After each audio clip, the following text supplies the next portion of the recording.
ശക്തമായ പിന്തുണ തേടിക്കൊണ്ടാണ് കേരളത്തിൽ കഴിഞ്ഞ തെരഞ്ഞെടുപ്പിലും UDF-ന്റെ എംപിമാർ വന്നത്. എന്നാൽ CBCI-യും KCBC-യും ഇന്നേ വരെ ചരിത്രത്തിൽ നാം കേട്ടിട്ടില്ല ഇങ്ങനൊരു ആവശ്യം ഉന്നയിക്കുന്നത്. രാജ്യത്തെ ഒരു പ്രശ്നത്തിലും ഇത്ര ശക്തവും തീക്ഷ്ണവുമായ ഒരു നിലപാട് ക്രൈസ്തവ സമൂഹം സ്വീകരിച്ചിട്ടില്ല.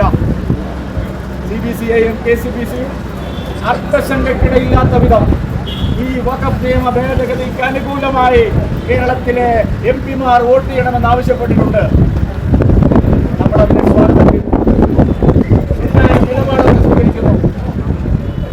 ക്രിസ്ത്യൻ മഹാഭൂരിപക്ഷത്തിന്റെ വോട്ട് വാങ്ങിപ്പോയ കേരളത്തിലെ LDF, UDF എംപിമാർ അവരുടെ നിലപാടിനോടൊപ്പം നിൽക്കുന്നോ ഇല്ലയോ എന്നറിയാനുള്ള ഏറ്റവും പ്രധാനപ്പെട്ട സന്ദർഭമാണിത്. 18% കേരളത്തിലെ ക്രൈസ്തവ സഹോദരന്മാർ. ചെറിയ മൈക്രോസ്കോപ്പിക് മൈനോറിറ്റി അല്ല, അവര് ഒരു പ്രധാനപ്പെട്ട ന്യൂനപക്ഷ വിഭാഗമാണ്. അവരെ നിങ്ങൾ പരിഗണിക്കുന്നുണ്ടോ ഇല്ലയോ?